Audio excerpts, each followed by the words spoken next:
I do want to stick on Epstein for a second, because I do think that when it comes to resistance, this is an Achilles cangle for Donald Trump. He cannot escape this, Allison, no matter what he does. And I said today, oh, you released the Israeli hostages? Congratulations. Now you can release the Epstein Files. Listen to the way she's talking. She's talking like someone who's trying to win a statewide race. So this is just about power for MTG. But what it proves is that she knows that the MAGA message is not popular and cannot win a statewide race. And every time you listen to her and you're finding yourself agreeing with her, just remember it's because she's trying to appeal to a broader audience, because she knows MAGA cannot win a general election. She knows this, that his body was moved before the FBI got there, which is the main key piece of evidence, how his body was positioned when you're trying to determine the cause of someone's death. But now he's doing it in the name of protecting himself and his rich friends and everybody who's in the Epstein Files, so that Mike Johnson doesn't have to go back into chambers, swear in Adelita Grijalva, face the 218th signature on the discharge petition, and face a vote to release the Epstein Files. And then more and more people are learning about Adelita Grijalva. Like, who's that? Oh, yeah, that Democrat who won in Arizona. Oh, she'll give the 218th vote to release the Epstein Files. Awesome. Oh, Mike Johnson. How come you're not actually, swearing her in? And Mike Johnson's like, I'm Christian. I have to go look at porn with my son. Sorry. And then he runs away. That's it. And it goes back to the America First part of the MAGA wing, which also is against Israel. And they're really pissed off that due to their Islamophobia, that, how dare Qatar, which Donald Trump 8 years ago said it finances terrorism. Why are we allowing these terrorists on U.S. soil, even though the biggest U.S. base in the Middle East is in Qatar? So it's all bullshit, but I'm exploiting it.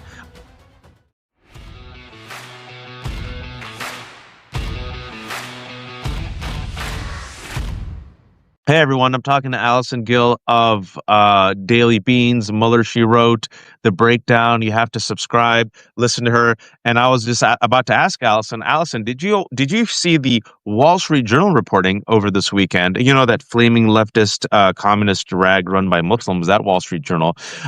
Did you see the fact that Ghislaine Maxwell, that pedophile who, according to Virginia Giuffre, along with Jeffrey Epstein, not just groomed and stalked these girls, but also raped these girls. And she got, as you have reported on with your excellent reporting, she got sent to Texas in a minimum security camp where you were the first one to break that she has the classification where even though she hasn't asked for a release, she could be released. A woman who was serving a 20-year sentence. Did you get that? Did you hear the Wall Street Journal reporting of apparently an unidentified high-profile visitor visited Ghislaine Maxwell in her minimum security camp, where she has been getting just fantastic treatment? Yeah, and also that there's a lot of people that are at the Bryan facility in Bryan, Texas, that are very mad that she's getting such amazing treatment. So I'm not surprised. Did they say who the high-profile visitor was? I'm on top of it. There's a lot of things I like to needle Trump and Republicans about, and I did a tweet about who's the identified visitor yesterday. It went viral.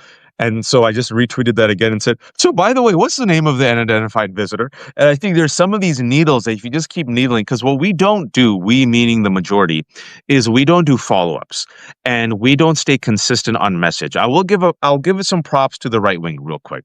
What the right wing does really well is they understand the power of a sustained, repeated message. And the rest of us laugh, but they just repeat it endlessly, sometimes for a year, until it evokes a certain type of emotion, like lock her up, caravan, on and on and on. What we do is by we, not you and me, but by I think the majority is we're like squirrel. And Steve Bannon knows that if you just flood the zone with shit, especially corporate media, they won't be dogged. They'll be like, squirrel. But thankfully, I do think this Epstein story, folks, and we're going to talk about No Kings. We're going to talk about Allison and her fantastic piece that has 500,000 views on Letitia James being innocent, about a small type of resistance happening here and there. No Kings rally, Portland. We're seeing communities come together against ICE. We're seeing Letitia James look right down in the camera and say "F you." Essentially, I'm doing a clip notes. We're seeing these small bubbles of resistance, but I do want to stick on Epstein for a second because I do think that when it comes to resistance, this is an Achilles cangle for Donald Trump. He cannot escape this, Allison, no matter what he does. And I said today, "Oh, you released the Israeli hostages? Congratulations! Now you can release the Epstein Files." And I'm sure you saw Marjorie Taylor Greene over the weekend going on CNN, sounding a lot like Allison Gill. What the hell's happening? Well, I think what happened there is that remember when she was thinking about running for Senate in Georgia, and Donald Trump told her no and said that he wouldn't endorse her because he didn't think that she could win a statewide race. And I think that's stuck in her craw. And I think if you listen to the way she's talking like someone who's trying to win a statewide race. So this is just about power for MTG. But what it proves is that she knows that the MAGA message is not popular and cannot win a statewide race. Because I don't want to say she's not stupid, but she at least understands at a fundamental level that MAGA policies cannot win a statewide race. They're such an outlier on the bell curve, and statewide races that you don't get to gerrymander are all about a bell curve, right? You've got to appeal to the majority of the folks in the middle. And that's different from primary elections because a lot of outliers like to vote in primary elections. These are for general elections, and they're for statewide elections where you can't draw the maps the way that you want to draw your map. You can't pick your constituents instead of your constituents picking you in a statewide race. So that's why I think she's doing what she's doing. And every time you listen to her and you're finding yourself agreeing with her, just remember it's because she's trying to appeal to a broader audience because she knows MAGA cannot win a general election. She knows this. Now, and not to forget the fact that she actually threatened the opponent in her, congressional race to drop out before you could get another Democrat on the ballot. We don't have to talk about that. But I'm with you on the Epstein Files. It's the Benghazi, right? But there are people on both sides of the aisle that want these documents released. And I think it's important to note that they still have in the Oversight Committee about 8,494 pages of Epstein Files that they got from the Epstein estate that have not been scrubbed by Pam Bondi that they can start releasing as soon as they go through them, as they said they're going to go through them to make sure that the survivors' privacy information is redacted properly. And so that's, an ongoing process. But they have Terrell from Ukraine. Hey, sorry, Terrell Starr just joined. Hey, Terrell, he's all the way in Ukraine. He's a fantastic resource. If you want to know what's happening in Ukraine, Terrell Germain Starr. Just want to give him a shout out. Continue, Allison, please. Amazing. But that, it's important to note that there's still quite a few documents. ABC, I think, Scott McFarlane and his group over there just got more information on the Jeffrey Epstein death. And some stuff I didn't CBS, know. right? With CBS reporting, CBS investigative reporting. CBS, excuse me, not ABC, CBS. And that information includes that his body was moved before the FBI got there, which is the main key piece of evidence how his body was positioned when you're trying to determine the cause of someone's death. So just, real interesting inconsistencies with that. Those kinds of things, whether you're an actual curious, legal, intelligent person wondering what that says about the evidence, or whether you're a conspiracy theorist who wants to poke holes in what this government is contending, that is just food for the Epstein Files to continue to go forward. And now we're in a situation where Donald Trump is circumventing Congress by reappropriating funds to pay the military, as opposed to Mike Johnson bringing the House back into session and passing that bill to fund the military pay while the government is shut down. And that is basically Trump helping Mike Johnson prevent a vote on the release of the Epstein Files. There you go. There you go. By violating Article 1 of the Constitution to circumvent Congress's appropriations and the fact that they have the purse strings. He is violating the Constitution. In any other world, this would be a massively impeachable offense. And he's done it a bunch since he's taken office by directing and redirecting funds that were appropriated or canceling funds that were appropriated by Congress. It was what he was impeached for during his first term, violating the Impoundment Control Act. But now he's doing it in the name of protecting himself and his rich friends and everybody who's in the Epstein files so that Mike Johnson doesn't have to go back into chambers, swear in Adelita Grijalva, face the 218th signature on the discharge petition, and face a vote to release the Epstein files. And as you know, even if that passes the House, if and when this happens and he sacks up and swears her in and does what he's supposed to do, it still has to go to the Senate, and then that still has to be signed by Donald Trump. But then what we would be looking at, and the whole point here, is because, let's be real, even if all that happens, we're not going to get unredacted Epstein files. This is going to come from the Department of Justice and Pam Bondi, who is also a protector of pedophiles. She was the Attorney General in Florida the whole time that Jeffrey Epstein was being investigated, and when he got that sweetheart deal from Alex Acosta, from the Fed side of it. So she's in on it. And so she's not going to help. She's going to redact Trump's name. She had already assigned a bunch of FBI personnel to find where Trump's name is in these Epstein files, this 300,000 or so pages. So we're not going to get what we want to get, but that's not the point. The point is to force the vote, is to put everyone on record as to where they stand on holding people who raped kids accountable. That's it. That's all this is about. And Trump doesn't want to face that. So he is violating the Constitution to pay the military so that Mike Johnson doesn't have to come in and get it done himself like he's supposed to. And this is why I think it's the tip of the spear to hold him accountable, to bring down the king. It's the Epstein files. It's the one thing that Donald Trump cannot escape no matter how hard he tries.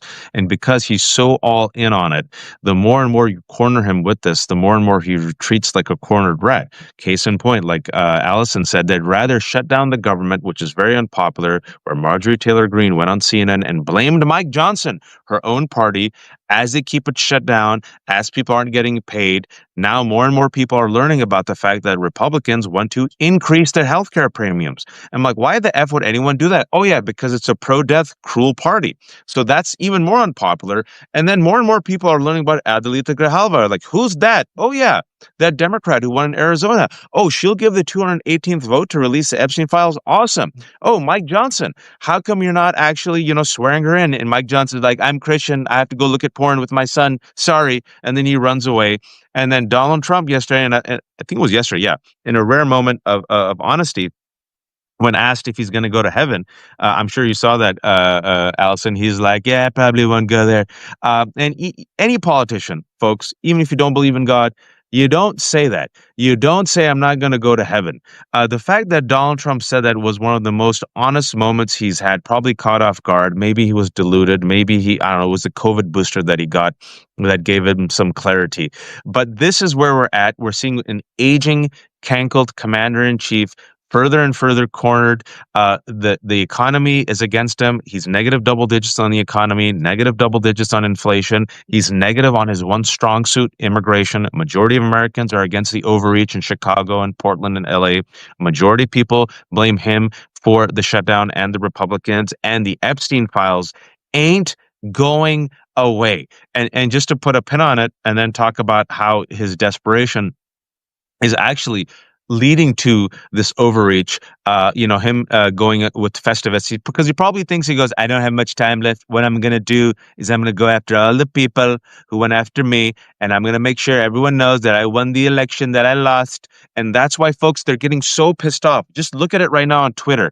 They're demanding that you give Donald Trump credit for it's like an arsonist coming in with a small bucket of water and saying, give me credit for putting out this little fire in the kitchen. And people are like, you're an idiot. You're complicit with Netanyahu. You're going to get played. And he's so pissed off. Just like last week, I want the Nobel Peace Prize. Give it to me. Give it to me. And everyone's like, no, you're an idiot. You're literally killing Venezuelans and like unleashing war against Americans. And Marjorie Taylor Greene, folks, she sees where the wind is blowing.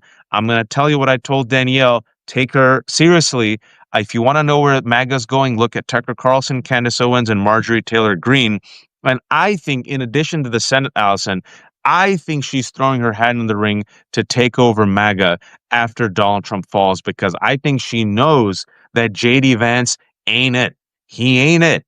JD Vance thinks he's it, but everyone else knows he ain't it. Your take on Either that, Allison? that, either that, or she's been promised money from the Elon Musks and the Teals and stuff like that. Because you and I have long talked about the fact that MAGA is probably going to divide into two factions here, which is the Trump MAGA faction and the Broligarch, Teal, Yarvin, Elon Musk MAGA faction. Both have enough money. In fact, they probably have more money over on the Broligarch side than on the Trump MAGA side. And she's probably hedging her bets that it's good to be on the Broligarch side. And in order to be on the Broligarch side, you got to be more libertarian. You got to be more release the Epstein Files. You got to be more, that sort of vein of the right wing as opposed to what MAGA is. So who knows? But that's where the fissure that I'm seeing. I see three. See, Allison, three fissures that I see, and then she articulated this. The three fissures I see are Israel-Palestine, with the America First movement. A majority of Americans now, for the first time ever, are pro-Palestinian. An entire generation has been radicalized in real time by genocide. You see Tucker, Candace, and Marjorie Taylor Greene jumping on. Fissions, fractures in the Republican Party. No, that's what I'm... Two sides. Oh, you see a third. So I see those fissures, underlying fissure. I see the second fissure about the Epstein Files, which they realize, Marjorie Taylor Greene realizes they radicalized their base on these three issues, and that's a massive fissure within the movement. And then the third fissure she articulated, which I didn't think it was going to get there, is the economy. The economy is so bad that she realizes these economic policies of Trump and MAGA are hurting her kids and her base. Price of beef is at a record high. It's the number one issue for voters is cost of living, affordability. And look, she's the one who came out now for the first time, because what the Republicans have been doing is like, all right, you'll get Epstein, you'll get Israel, Palestine, America First, but they're like, the economy's great. And she came out on CNN and said, actually, no, health premium costs have gone up. Price of beef and groceries have gone up. Inflation is still a problem, and we need better solutions.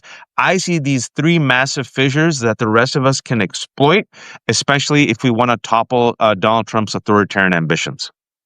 Well, she sees the success of campaigns like Mamdani or Plattner in Maine against Susan Collins, and how they're basing this on affordability and democracy-based stuff. So I think what she's trying to do is sort of form this Republican Party or this MAGA movement to include affordability and those types of issues, so that she can appeal to more voters on the right. Like I said, you got to come into the bell curve at some point.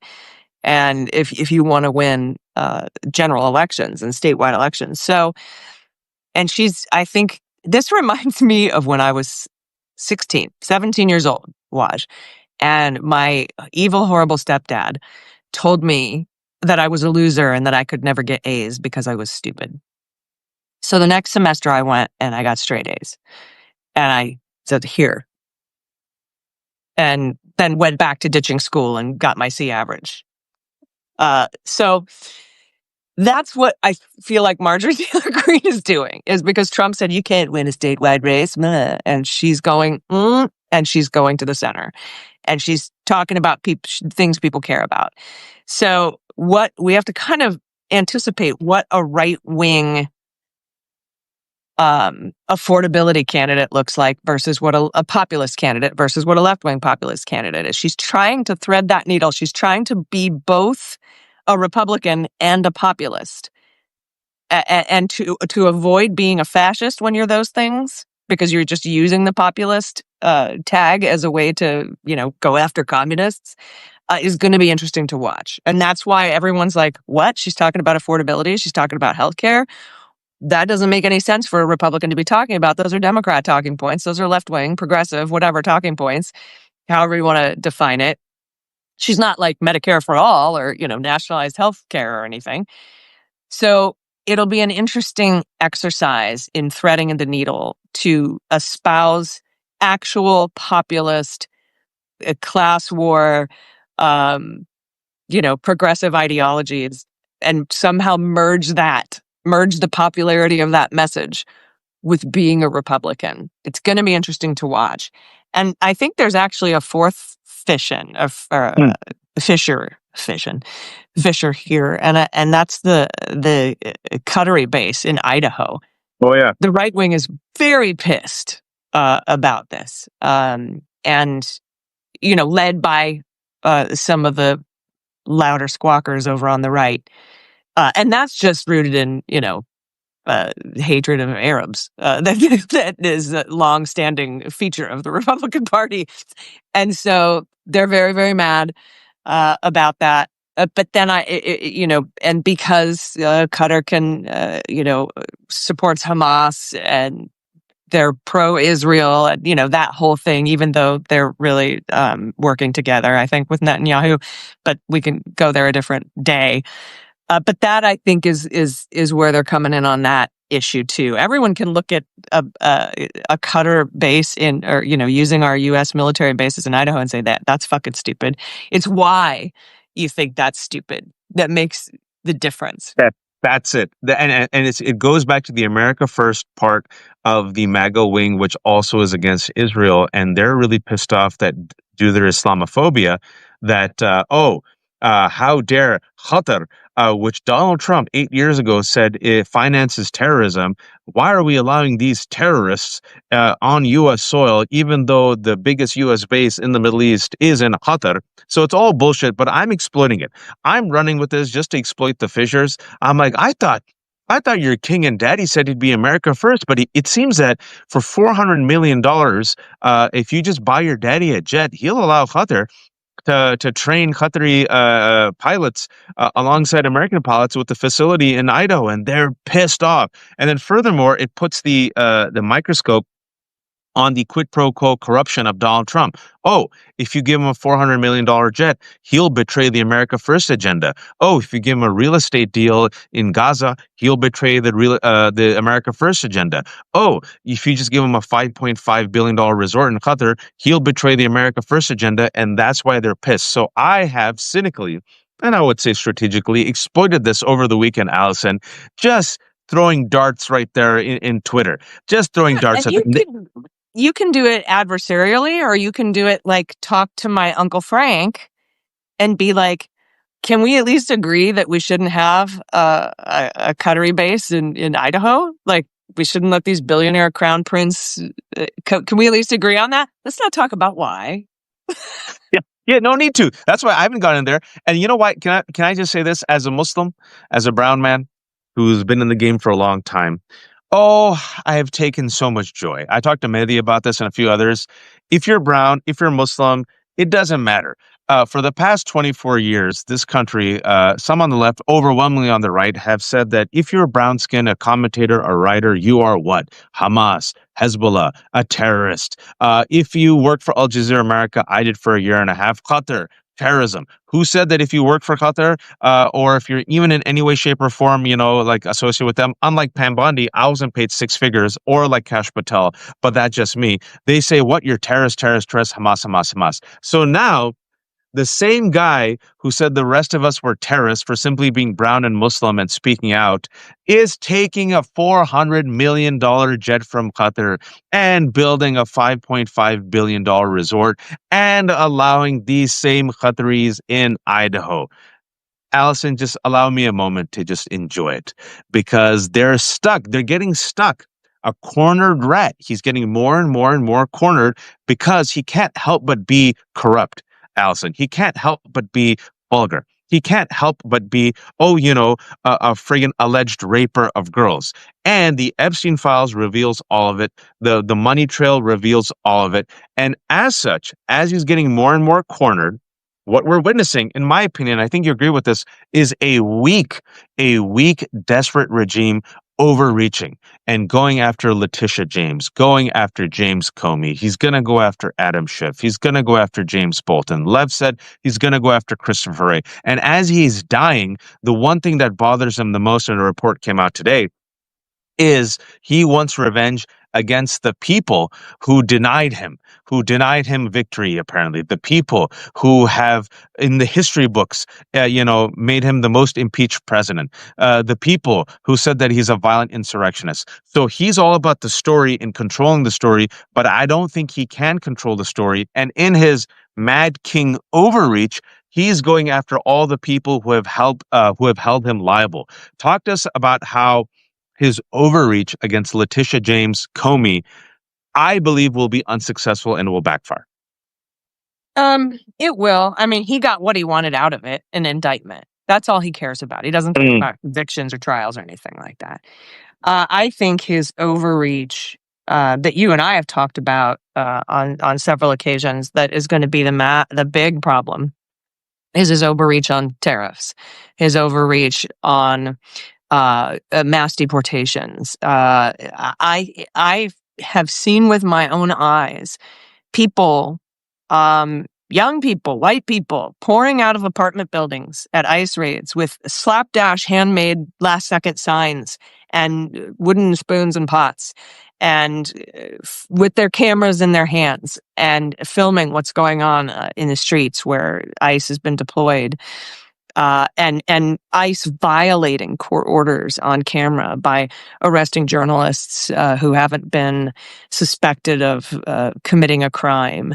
That, I think, is the kind of overreach that is really, truly sinking in with, I think, a majority of people and across generations. So even Joe Rogan, I don't know if you saw, Joe Rogan said this is cruel, like this is inhumane. Even Tim Dillon with Marjorie Taylor Greene. I don't know. We want secure borders, but seeing kids being zip tied, that's just too much. It reminds me of the 60s, right? In racist America, where Americans saw dogs being unleashed on black girls and unarmed black kids and the fire hoses against peaceful marchers, and like, whoa, whoa, whoa. This is a step too far. It goes back to the Fugitive Slave Act, right? I mean, the people hated that. You didn't have to be an abolitionist to hate that your neighbors are being snatched up out of communities, regardless of what side of the aisle you were on. And then, you get into some of the more wonky and technical overreach, like the indictments of John Bolton, which hasn't happened yet, but it could happen probably tomorrow. Indictments of Tish James, of Jim Comey. That kind of Schiff, I'm sure, is on the docket. Oh, yeah, Schiff. He's going to go after Schiff. He telegraphed it. Yeah. That was one of the three, right? That he mentioned in his what was supposed to be a direct message to Pam Bondi. By the way, I don't know if the folks here, it's like 2,000 of you, that's awesome, have heard yet, but when you conduct official government business via direct message on Truth Social, that is official government business, and it is subject to Freedom of Information Act. Yep. So my lawyer and I have filed on behalf of the Daily Beans and MSW Media a Freedom of Information Act request to get all of the official government business conducted via Truth Social DM. So that's, and between, I think, Noam, Patel, Bondi, Russ Vogt, and somebody else, two other people, Hegseth, and anyway, a bunch of people. RFK, Tulsi. Tulsi. And those are the six. And I want all of their DMs that are conducting official business.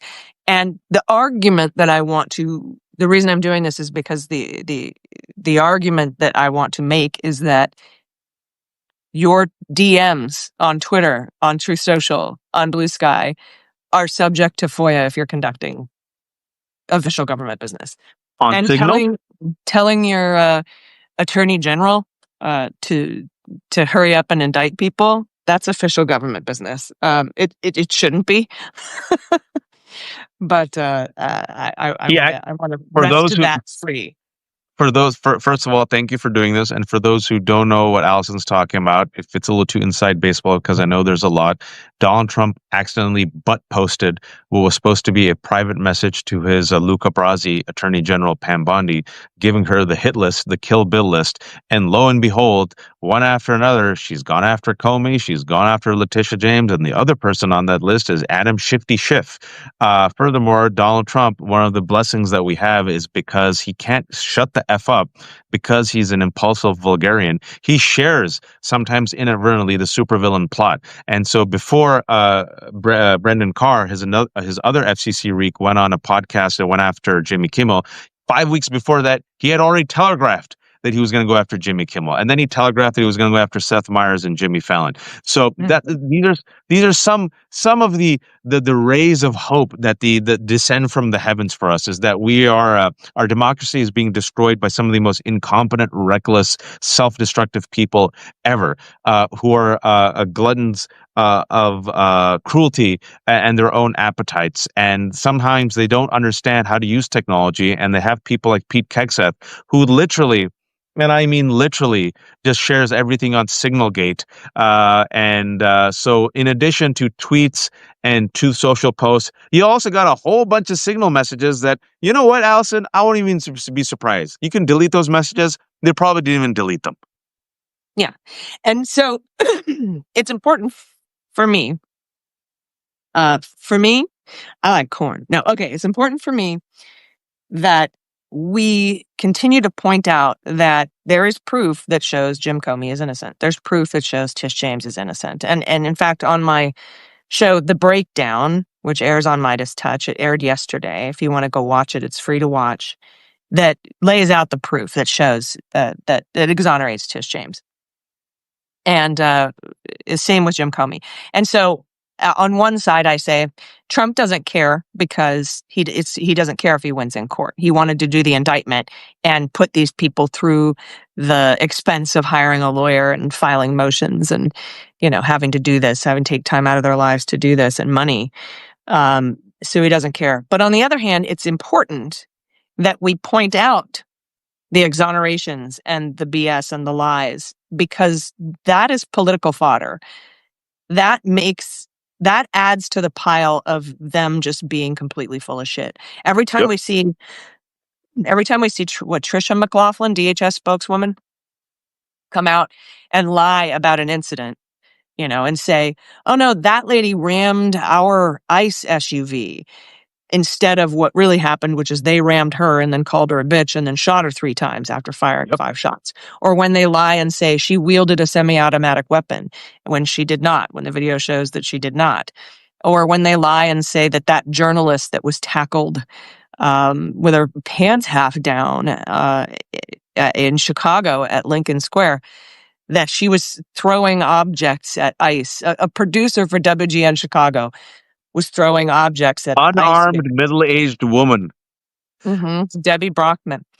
When they lie and say that Bovino gets on the stand in front of a jury, like, we have to point out these lies because they are counter to the narrative that the Trump administration is trying to use as pretext to invoke the Insurrection Act, to violate posse comitatus, to send more troops into our cities, into the war zones, to, I guess, combat inflatable frog suit people, which they want to use, which he wants to use as a pretext to, screw up the 2026 midterm elections, postpone them, or, post armed guards. What we've been saying for a while, everything, folks, it's the world, that narrative is so important that we point out the lies. So people are like, why do you care if Comey is innocent? I'm like, because it is so important that we pile on. We get a giant pile of evidence that this administration is full liars, liars. Everything is lie. You cannot trust anything that they say. And also, I would add one more, Allison, which I think is very effective, and we saw proof of that. I'm glad someone did this because I've been doing my part. Every time Pam Bondi tweets, I'm like, awesome. So glad you're going after crime. So what happened with Tom Homan's $50,000? And then you saw, because they can't escape it, folks. So you try. It's like chess moves sometimes. Not even chess moves, checkers. Like, once your opponent's trapped, it's like Connect 4. All right. There's a slot open. You put it in there, you get the 4, right? They have literally cornered themselves by projecting strength and projecting, they're going after terrorists and Antifa, this and that and that. As Allison said, the more and more you reveal through video, it's all bullshit. You're zip tying kids. You're shooting pepper balls at unarmed priests. You're body slamming 79-year-old white grandfathers who own a store. You're friggin' lying about shooting women who did nothing to you. There's actual evidence, right? You're seeing kids being arrested, literally handcuffed, right? The more and more you show this, then you have actual examples of them being so corrupt that they help their corrupt criminal allies, like Tom Homan. Folks, a gift that we should keep asking. Tom Homan was caught on camera in an FBI sting operation in September, literally accepting $50,000 worth of cash in a kava bag for basically a bribe, right, for contracts. And the question that they cannot answer, because we all know the answer to that question, is what happened to the $50,000? Where is it? And why did your DOJ, Pam Bondi, kill the investigation into literally an FBI sting operation that has Donald Trump's border czar accepting a bribe? They have nothing, Allison. Just like the Epstein Files, they have nothing. I'm sure you saw George Stephanopoulos finally get some liquid courage. Hat tip to Stephanopoulos, exactly, and JV Dance is what I call him. But I'm the vice president of the United States, and you're asking me about there's no crime, and Stephanopoulos is like, okay, see you later, and just like totally pieced out. And Dana and I on the Daily Beans today were like, that was a bye bitch, is what that was. It was so... No, exactly. He's like, my friggin' company threw me under the bus. They paid Donald Trump $60 million because I said something legitimate, that Donald Trump is a rapist. And now I have no idea how long I'll have my job. I've been in this game for a long time. I can probably retire. F you. I'm done. I give 0 Fs. That's basically what happened right there. And he cut him off, Allison, which was awesome. I think it was really good because it showed JD Vance being weak. It showed George Stephanopoulos and the corporate media not taking the shit anymore. And he cut him off as he was like, but, and George Stephanopoulos turns to the camera. He can hear him actually, he stopped up in camera 1 and he turned to camera 2. He's like, we'll be right back. I think this is important. I think everything we've mentioned so far is a great setup to the No Kings rally. It's showing that Letitia James is unbowed. George Stephanopoulos doesn't give a shit. The Senate Democrats kept asking good questions. I'll give credit where credit's due, about Tom Homan, about the Epstein Files. Adelita Grijalva's there. People in frog suits coming out in Portland, like you said, white people saying enough is enough. Joe Rogan saying, whoa, whoa, whoa. Tim Dillon saying, yeah, I didn't vote for this. You're seeing the numbers go down. The Marjorie Taylor Greene coming out. And it's our job to amplify this and to learn from my British colonizers of my people. Divide and conquer. Divide and conquer. Weaken the cornered rat. Take away all escape routes. And then show up with overwhelming force, Allison, because we have the numbers. And an example I want to give before I give it to you, and in our final 5 minutes, your take on the No Kings and what we should do, is I love this video, folks, from last week in Chicago, where 2 ICE agents were just, trying to get this poor middle-aged man, this Latino man, and he kept resisting, and he kept yelling for help, and the community kind of surrounded peacefully and said, what are you doing, man? Stop this. That guy, we know him. Stop doing it. And they kept trying to zip tie him, and the zip tie kept coming off. And when the zip tie went to someone in the community, they just kicked the zip tie. And then more and more people showed up. And then after 3 minutes, folks, these 2 ICE agents, masked cowards, you know what they did? They gave up. They're like, all right, forget this. And they got in the car and they drove away. There's something about the power of people, the masses showing up with their bodies, Allison. Yeah. Yeah. I saw that video. And yeah, I think that was like a couple weeks ago, right? 2 weeks ago. Yeah. That kind of showing up is super important. And I'm actually, I have to, this is great because I have to give a statement in a minute about why No Kings is important. And I mean, there's a million reasons, right? You get 3.5% of the people on the streets, you've got a pretty unstoppable movement. And we came close to, if we didn't achieve that during the first No Kings rally, I expect this one to be a lot bigger. And we've got folks behind it, massive folks behind it. We've got Mark Hamill saying to come out to No Kings. We've got, I think, George Conway and his group just spent $1 million or so to get people out to No Kings. We've got, folks like, who's the guy that does the drawings that's amazing? Reich? Robert Reich, maybe? Yeah, Robert Reich. Him. He's been promoting it. We've got, just like I've seen so many more promotions. I'm eternally on the internet, but they are really blasting out No Kings 2. No Kings 1 had a lot, but 5 million. But no, it was closer to 8. Oh, really? Oh, wow. Yeah, if you can, and also, Allison. No, but they had a lot of advertising and marketing and word of mouth, and I've seen triple that for No Kings 2. It's everywhere, and so I think it's really important that we all get out there, because it drives news coverage. That's what we need. We need the world to see that we aren't. I hear so much from people overseas and abroad. Why aren't you guys doing anything? It's because the media isn't showing them our resistance. And so we have to make it so big that you can't ignore it. And the first one, folks, there were about, I think, around 5 million or maybe more that came, and the media did no coverage. I remember we talked about it. It wasn't even on the top center fold of the New York Times. This one they can't ignore. This one, folks, even Sean Duffy, Donald Trump, they're talking about it. And when they talk about it and when they try to downplay it, that's a sign that they're worried. And the fact that they're doing their counter disinformation and talking about Antifa and all this bullshit terrorism, that means they're trying to get ahead of it. The first one they tried to ignore. They can't ignore this one. And I want to end on this, is that even if we get 8 to 9 million this time, Allison, that's huge. Because if you get 3.5% of a population to come out in mass protest, historically, that's what actually weakens and topples regimes. That number for us is 11.5 million. So if the first one was 5 million, and I'm being cautiously optimistic, if we can get to 8, even 8, and you do another one, because things are going to get far worse. He's more desperate. People are struggling. Beef is at an all-time high. There's going to see more and more. Spring, probably. Huh? Another one in the spring, probably, and then the giant one right before the midterms. I think. And I think they're going to get more and more desperate. And I think this is it. You build, folks. And the last thing I'll say, I got to get Tara Setmeyer on here, and I wanted to say this: is I've said it before. It's death by 1,000 cuts. Anyone looking for a haymaker, it doesn't work that way. You have to slow down the regime as much as you can. Letitia James saying F you.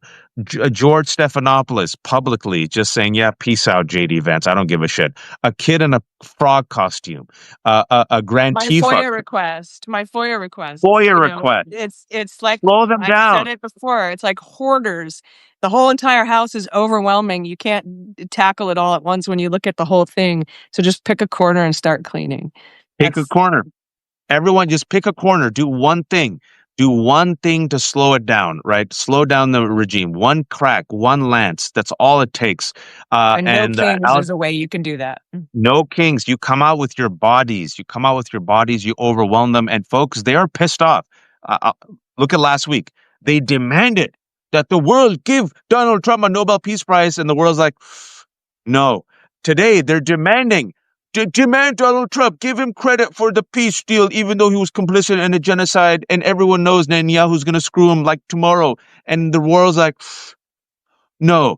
And you saw George Stephanopoulos just give 0 Fs. I think all of this adds up. So do what you can, folks. And the one thing you can do is support Allison Gill. She doesn't stop working. She works all the time. She has The Breakdown. Go subscribe. She has Daily Beans. Become a subscriber to that. And Allison, shamelessly promote yourself. That's it. I would just love it if you subscribe to the breakdown. I would love it if you go and check out the latest breakdown video show that I did for Midas on Sunday. I would love it if you would listen to the Daily Beans. That's probably the top 3 things that I would love the most. And the coolest thing is they're all free because I'm a terrible capitalist. Terrible. She is a horrible capitalist. Sadly, pot kettle brown. Left hook is free as well.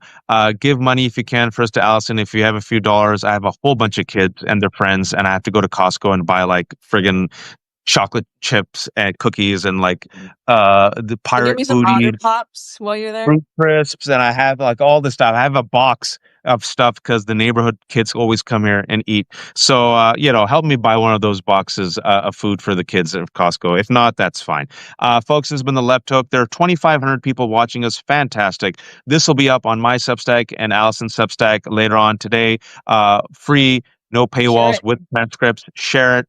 Thank you all for watching. Thank you, Allison. And I'll be back in 1 minute with Tara Setmeyer talking about how ICE is dishonoring the badge and terrorizing the people they're supposed to serve and protect. Take care. Please tell Tara I say hello. I'll tell her right now in a minute. Thank you all. Thank you.